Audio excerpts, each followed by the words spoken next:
नमस्कार विद्यार्थ्यांनो,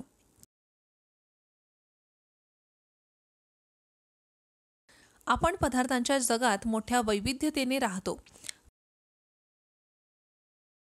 विविध घटकांच्या संयोगाने पदार्थ तयार होतात.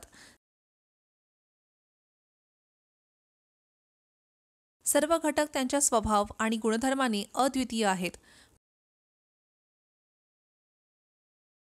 प्राचीन काळापासून शास्त्रज्ञ उपलब्ध घटकांचे त्यांच्या गुणधर्माच्या आधारे सूचीबद्ध पद्धतीने वर्गीकरण करण्याचा प्रयत्न करत आहेत, जेणेकरून ते इतक्या मोठ्या प्रमाणात घटकांचा सहज अभ्यास करू शकतील.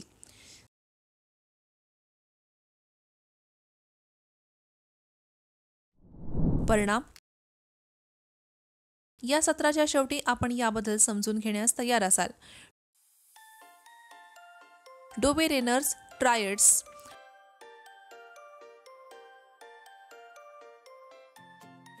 न्यूलँड्सचा अष्टकांचा कायदा.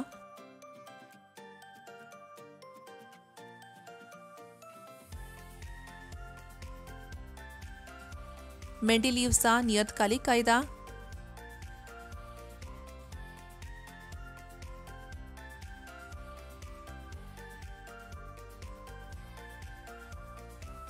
आधुनिक आवर्त सारणी.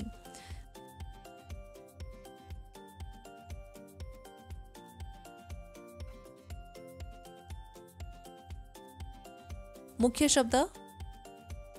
रेणू जेव्हा दोन किंवा अधिक समान अणू रासायनिकदृष्ट्या एकमेकांशी जोडलेले असतात तेव्हा रेणू तयार होतात.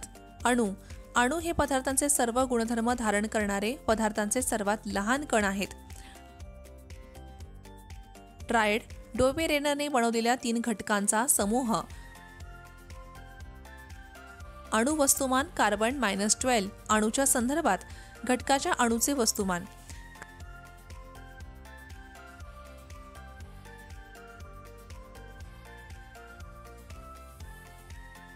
कालावधी नियतकालिक सारणीच्या 7 पंक्ती. गट नियतकालिक सारणीचे 18 स्तंभ. सत्र सुरू करण्यापूर्वी आपण हा संकल्पना नकाशा पाहू. शास्त्रज्ञांनी घटकांचे त्यांच्या गुणधर्मानुसार वर्गीकरण करण्यासाठी आणि गोंधळातून व्यवस्थित व्यवस्था मिळवण्यासाठी अनेक प्रयत्न केले.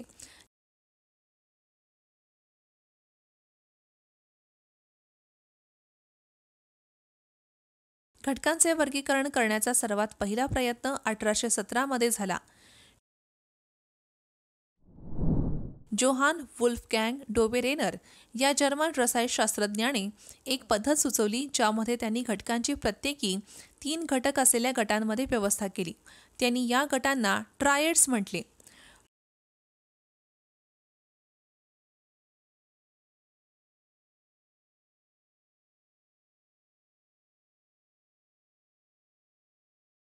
डोबेरेनरने दाखवून दिले की जेव्हा त्रिभुजातील 3 घटक त्यांच्या अणुवस्तुमानाच्या चढत्या क्रमाने मांडले जातात तेव्हा मधल्या घटकांचे अणुवस्तुमान इतर 2 घटकांच्या अणुवस्तुमानाच्या सरासरी इतके असते. या विधानाला ट्रायड्स डोबेरेनरचा नियम म्हणतात.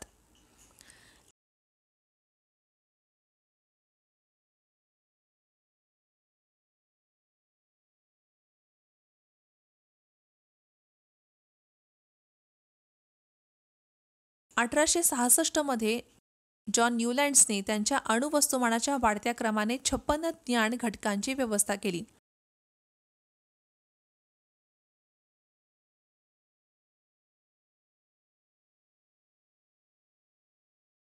त्यांनी निरीक्षण केले की प्रत्येक 8व्या घटकाचे गुणधर्म पहिल्या घटकासारखेच असतात, जसे की संगीताच्या सप्तकालीत 8वी नोंद पहिल्या घटकासारखीच असते. या व्यवस्थेला अष्टकांचा कायदा म्हणून ओळखले जात असे.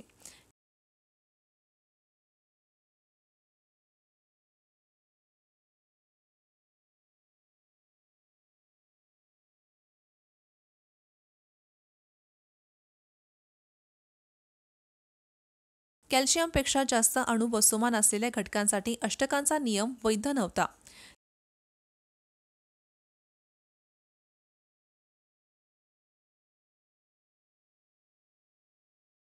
न्यूलँड्सचे टेबल केवळ 56 घटकांपुरते मर्यादित होते आणि कोणतेही नवीन घटक जोडण्यासाठी कोणतीही जागा सोडली नाही.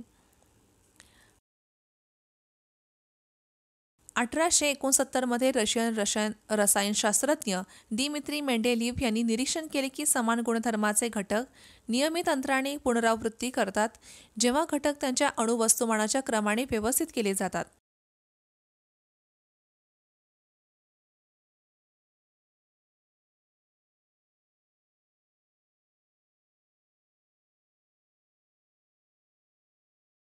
त्यांनी नियतकालिकेचा कायदा प्रस्तावित केला, ज्यामध्ये असे म्हटले आहे की मूलद्रव्यांचे भौतिक आणि रासायनिक गुणधर्म हे त्यांच्या अणुवस्तुमानाच्या नियतकालिक कार्य आहेत. मेंडेलिव्हचा आवर्त सारणीची काही वैशिष्ट्ये आहेत.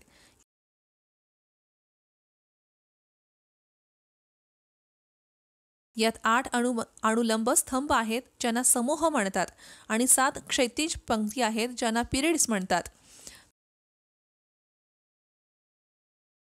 प्रत्येक गटात अ आणि ब असे 2 उपसमूह आहेत.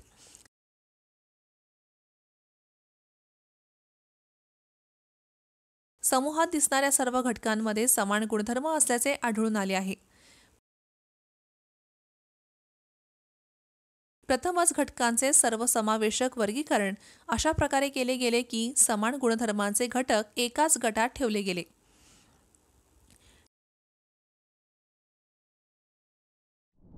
या आवर्त सारणीच्याही काही मर्यादा आहेत.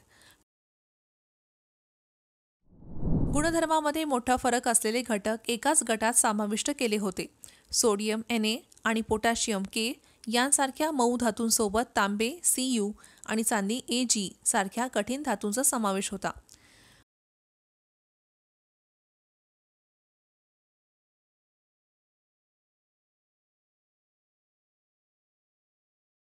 हायड्रोजन या मूलद्रव्याला योग्य स्थान देता आले नाही.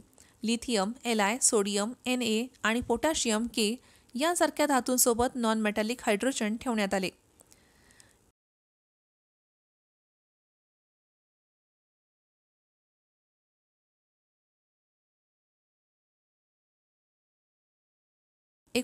मध्ये इंग्लिश भौतिकशास्त्रज्ञ हेनरी मोसेले यांनी त्यांच्या क्ष किरण विवर्तन प्रयोगांद्वारे सिद्ध केले की मूलद्रव्यांचे गुणधर्म अणुसंख्येवर अवलंबून असतात आणि अणुवस्तुमानावर अवलंबून नाहीत.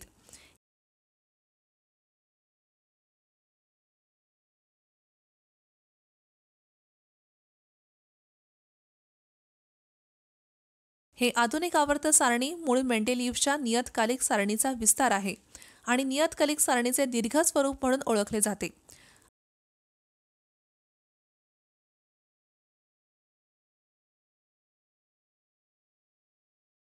आधुनिक नियतकालिक नियम खालीलप्रमाणे सांगितले जाऊ शकतात. मूलद्रव्यांचे रासायनिक आणि भौतिक गुणधर्म त्यांच्या अणुक्रमांकांची नियतकालिक कार्ये आहेत.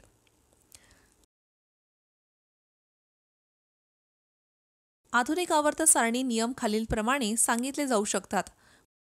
सर्व घटक त्यांच्या अणुक्रमांकांच्या वाढत्या क्रमाने मांडलेले आहेत.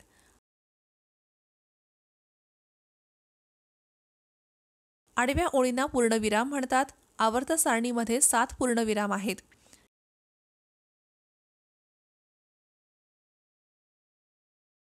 घटक त्यांच्या अणूमधील शेलच्या संख्येवर आधारित पूर्णविरामांवर ठेवले जातात. आवर्त सारणीतील वरपासून खालपर्यंत सुरू होणाऱ्या अनुलंब स्तंभांना गट म्हणतात.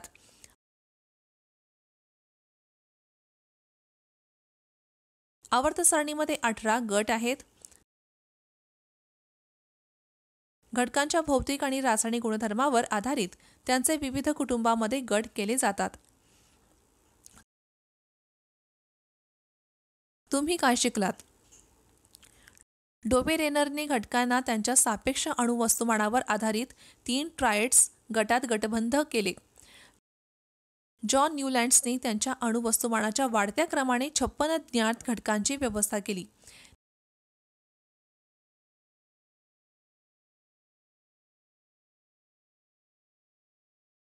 दिमित्री मेंडेलिव्ह यांनी नियतकालिकेचा कायदा प्रस्तावित केला. मेंडेलिव्हच्या नियतकालिक सारणीमध्ये 8 उभ्या स्तंभ आहेत ज्यांना समूह म्हणतात आणि 7 आडव्या पंक्ती आहेत ज्यांना पिरियड्स म्हणतात. आधुनिक आवर्त सारणीमध्ये सर्व घटक त्यांच्या अणुक्रमांकाच्या वाढत्या क्रमाने मांडलेले आहेत.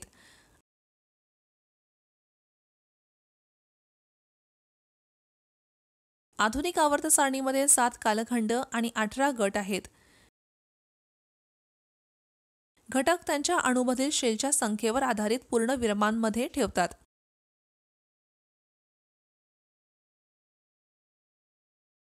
प्रत्येक गटातील घटकांच्या सामान्य वैशिष्ट्यांवर आधारित ते विविध कुटुंबे म्हणून गटबद्ध केले जातात.